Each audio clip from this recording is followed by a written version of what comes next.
Iran और Israel के बीच चल रहा टकराव अब बेहद खतरनाक मोड़ पर पहुंच चुका है। दोनों देश एक दूसरे पर हमला करने के लिए हर वक्त पूरी ताकत झोंकने को तैयार हैं। हाल ही में इजराइल ने ईरान के परमाणु स्थलों पर हमला किया था। इस हमले में करीब 80 से ज्यादा लोगों की मौत हो गई थी। इस दौरान करीब 320 से ज्यादा लोग घायल हुए। इस हमले के बाद दोनों देशों के बीच तनाव खत्म होता नजर नहीं आ रहा है। उस बीच इजराइल के एक वरिष्ठ अधिकारी ने अमेरिकी अखबार द वॉल स्ट्रीट जर्नल को दिए गए इंटरव्यू में चौंकाने वाला बयान दिया।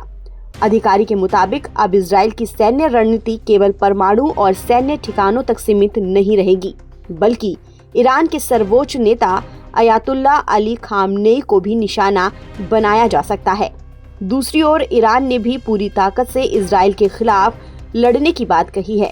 इसके साथ ही इजरायली अधिकारियों ने दावा किया कि उनकी आर्मी के हालिया हमलों ने ईरान में भारी नुकसान पहुंचाया है, जिसमें नातांज संवर्धन सुविधा भी शामिल है।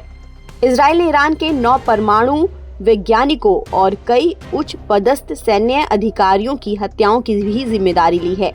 इजराइल ने यह भी कहा है कि आने वाले वक्त में इजराइल ईरान पर हमले तेज करेगा और ईरान में भारी तबाही मचाएगा। बताया जा रहा है कि इजराइल ने जब ईरान के सैन्य और खुफिया ठिकानों पर शुरुआती एयर स्ट्राइक की थी, तभी अली शामखानी बुरी तरह से घायल हो गए थे। 2 दिन तक उन्होंने अस्पताल में जिंदगी और मौत की जंग लड़ी, लेकिन फिर उन्हें बचाया नहीं जा सका। शामखानी को खामनेई का रणनीतिक सलाहकार और ईरान की राष्ट्रीय सुरक्षा नीति का प्रमुख वास्तुकार माना जाता था। ये मौत सिर्फ एक व्यक्ति की नहीं, बल्कि ईरान की रणनीतिक रीढ़ को तोड़ने के तौर पर देखा जा रहा है, जिसके बाद ईरान ने इजराइल को ऑपरेशन ट्रू प्रॉमिस 3 के तहत जवाब दिया और सैकड़ों की तादाद में इजरायली शहरों पर मिसाइलें दागी। ईरान की कई मिसाइलों ने इजराइल की रक्षा प्रणालियों को भी तबाह किया। इजराइल के तेल अवीव में खास तौर से ईरानी मिसाइलों ने भारी नुकसान पहुंचाया। इजरायली लड़ाकू विमानों की ओर से भी तेहरान में हमले जारी हैं। बता दें कि इजराइल और ईरान की इस आक्रामकता ने वैश्विक चिंताओं को बढ़ा दिया है। खास तौर पर राजनीतिक हस्तियों को लक्षित करने से जुड़ी मंशा दुनिया की चिंता बढ़ा रही है।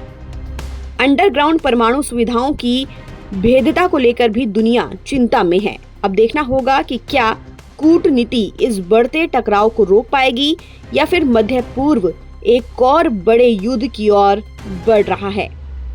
ताज़ा अपडेट के लिए आप बने रहिए NBT ऑनलाइन के साथ।